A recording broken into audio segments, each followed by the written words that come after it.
প্রতি রাত্রে 3 ভাগের 1 ভাগ অতিবাহিত হয়ে যাইতে দেরি। আল্লাহ প্রথম আকাশে এসে ডাকতে দেরি করেন না, হাল মিন মুস্তাগফির, কে আসিস গুনার বোঝা নিয়া? আমি চলে আসছি।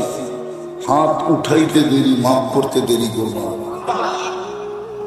কিন্তু আফসোস তো এখানে, এই মজমাই কয়জন ডেলি হাত উঠায়? কয়জনই ঘুমের আগে শুধু হাতটা উঠায় বলে আমি উঠাইলাম।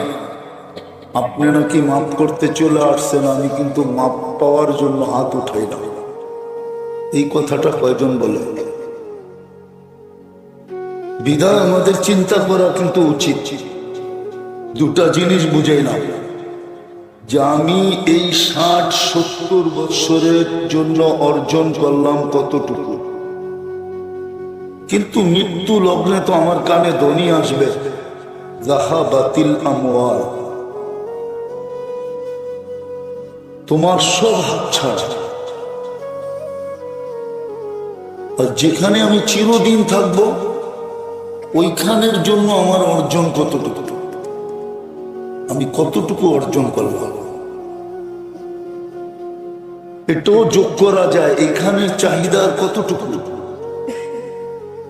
এইখানের চাহিদা কতটুকু? পেট ভরে গেলে আর খাওয়া যায় না, সোনা নিয়ে আসলো।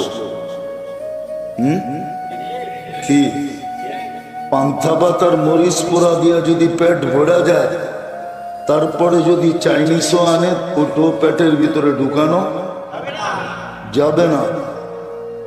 আর জান্নাতে তো এক এক বৈঠকে 70,000 প্লেট খাবে।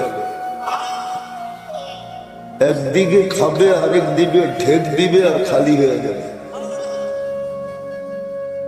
দুনিয়ার বড় বড় শিল্পপতি আছে, ডেলি যদি 20-12 কাপড় চেঞ্জ করে, তো বাড়িওয়ালারই বলবে পাবনায় নিয়ে যাওয়া মনে হয় দরকার, নাইলে ঘন্টায় ঘন্টায় কাপড় কেন চেঞ্জ করে। কিন্তু সে যদি বলে যে আমার তো অর্থ আছে, সমর্থ আছে, আমি চেঞ্জ করলে অসুবিধা কি?